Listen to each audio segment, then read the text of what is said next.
What's up? What's happening? It's the Hoffman Show on a Wednesday on the Team 980, always live as well on the free Odyssey app. We are streaming live like we do every single day for the entire show on YouTube at the Team 980 as well. Super producer Anthony Haney over there. I am Craig Hoffman. And I cannot stop thinking about the interview that we did with Seth Walder yesterday from ESPN. One, Seth was great, and there's a lot of great stuff in it. But there's a specific part of the conversation where we talked about how to truly maximize an offense that is sticking with me. And I want to make an analogy to try to explain it. And I'm going to do I will tell you now, radio audience, that I'm going to do a much nerdier version of this on Take Command with Logan tomorrow, which is going to have two benefits if this conversation interests you. One, it's going to have Logan involved, someone who loves numbers and data and the analytics side of football and also has the schematic brain to talk deeper about some of the things that I'm going to mention kind of tangentially in passing here. And two, and perhaps more importantly, I'm going to be able to share my screen on the video version on YouTube. So I would suggest taking the first segment of Take Command tomorrow when it's up on YouTube and watching it as I play with the actual numbers that I'm going to reference in passing here. But I still think that I can make the point. And it actually ties into kind of the larger topic that I want to talk about to start the show, which is the Commanders can't make big plays. Like, that's the thesis here. And that is offensively and defensively. And separate from the data and the things we talked about with Seth and this analogy I'm going to make in a second, that is the bigger problem for where I want to start the show. The Commanders cannot make big plays, which is a terrible way to play NFL football. Warren Sharp speaking of numbers, had some stats a couple of years ago. We had him on the Take Command before last season. And as of the 2021 season, going into 2022, when a offense had a play of 15-plus yards, so an explosive play, 15-plus yards, their chances of scoring on that drive were 55%. So more likely than not, they would score on that drive. Without one, it was 5%. So 1 out of every 20 drives, without a 15-plus yard play, you would find the end zone. That is a staggering statistic. By the same token, I'm sure there is a version in terms of win percentage, whatever, that happens. Each turnover is worth X amount percent win probability. Each sack is worth X amount. And sacks could cancel out big plays by an offense. You set them behind the chains. Like, I would love to know what percent of drives in a touchdown that have a second or third and long. So there's some kind of negative play. How hard is that to overcome? This is the kind of thing a data person might have. Your Warren Sharps, your Football Outsiders, obviously a Eugene Shen, someone that works inside a team. And the Commanders can get neither right now. They cannot generate big plays on offense. They cannot generate big plays on defense. Defensively, like no sacks the last couple of weeks. Tackles for loss are down. And some things like pass rush win rate for John Allen and Daron Payne when compared to last year are abysmal. Last year, amongst defensive tackles, they were 9th and 12th, Payne and Allen respectively, according to Seth's numbers at ESPN. He actually tweeted this out right before he came on with this yesterday. This year, those guys are like bottom half of the league of all defensive tackles. So they're just not generating the plays that they used to. And you see it in a situation like Sunday where Seattle just drives on him and drives on him and drives on him. And as Nikki Javala had this stat in her piece in the Washington Post, they, as in Seattle, had only had 2 games in the last couple of years with over 450 yards of offense. The Commanders gave up 489 to them on Sunday. So you don't make those types of plays, and it's really hard to get off the field. It's really hard to win a game. Meanwhile, Seattle gets one of them, the fumble from Sam Howell, and it helps them out. Now, granted, they actually, on that particular case, did not convert. The Commanders' defense did a great job of getting a 3-and-out in the immediate aftermath. But you take away a possession where Washington could have scored. So at the very least, you've eliminated instantaneously a possession from the offense.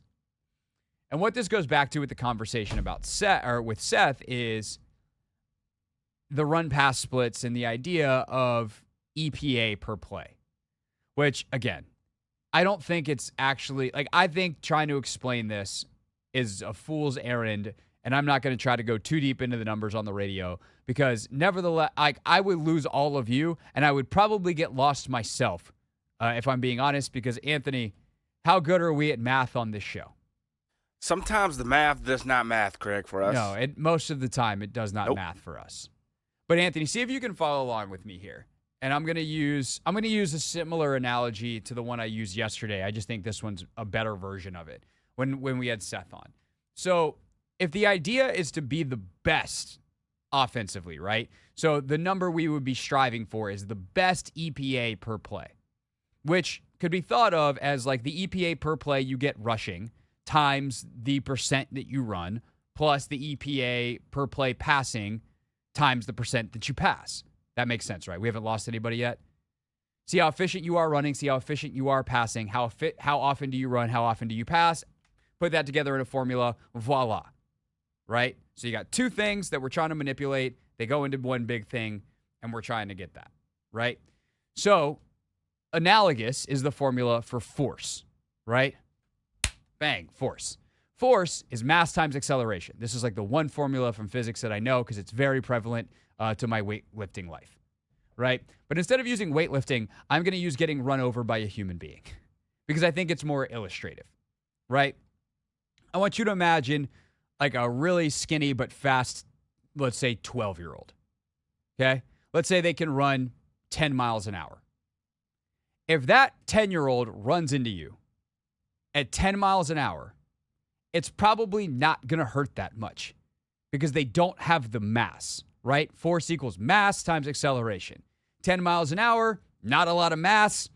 Hey, that was annoying. That kind of, ow. Hey, little Jimmy, why did you run into my hip? If a sumo wrestler also runs 10 miles an hour and they run into you, that's going to be terrible, right? So if we adjust one of those numbers, right, it's going to change the final outcome, right? So by the same token, if we adjust the other number, just your average big fella who's 330 pounds probably can't run that fast. So they run into you at 4 miles an hour. You're like, oh, God, okay. And they kind of bounce off. Like you bounce off of them. You might not even fall over. If Trent Williams runs you over at full speed, you're going to die. 330 pounds coming at 20 miles an hour, which is what Trent has been clocked at hitting. That's going to feel a little bit different. And somewhere, if we mix the sumo wrestler, Trent Williams, the 10-year-old, and the random big fella who doesn't run very fast, in the middle of all of those and their speeds is a number and a speed where, like, some human, let's call them Jamin Davis, who's 250 pounds and runs a 4.440, can create the maximum amount of force that would suck to be hit by, right? So the idea that, like, somewhere there's a happy medium of the mix of the mass and the acceleration and these different factors. And that's the thing where this all ties together, is somewhere there is a number where the most efficient you can be passing and the most efficient you can be running exist in the right percentages. And those things are tied together. Because if it was, I think what a lot of people do is say, hey, it's more efficient to pass, right? So we should just pass all the time. But we all agree that you can't actually just pass all the time because defenses would play it in a way that says, hey, they're going to pass all the time. We don't have to worry about the run. And all of a sudden, that efficiency number for passing would come down. And you'd actually be more efficient if you passed a little bit less and ran a little bit more. And that's the problem with the Commanders. I think wherever that line is, they're below it. And it ties back to the first thing I said about the big plays because the longest play by a Commanders wide receiver this year is 37 yards. It's the slot fade to Curtis Samuel against Buffalo when they were getting their doors blown off. And I think if they ran the ball a little bit more, one, I actually think their EPA per run would go up because they'd be a little bit more effective. I think they'd be better at it if they did it more. And two, I think safeties would come down to the box a little bit more.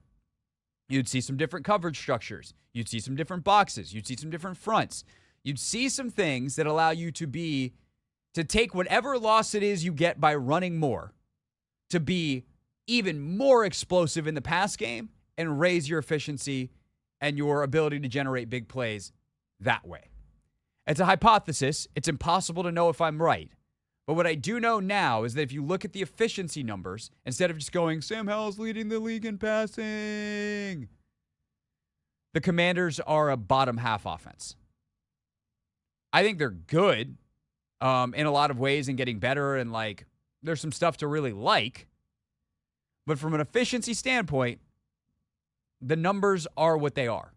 And the numbers are not that great.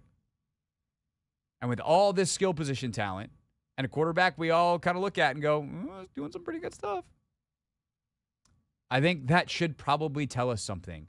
And especially when, as Ben Standig wrote about today, the Commanders are passing it not just at a worst/best highest rate, let's call it, in the NFL. It is one of the 3 to 5 highest, depending on how you manipulate the number. Is it just first and second down versus all downs, etc., in the entire century since the year 2000. There are like 2 or 3 teams that are remotely close. That's what we're talking about. That's how extreme this split is. So, that's my theory. That's what I've been thinking about since Seth Walder joined us yesterday. There'll be a nerdier version with a spreadsheet where I actually manipulate these numbers in real life tomorrow on Take Command. You can look forward to that.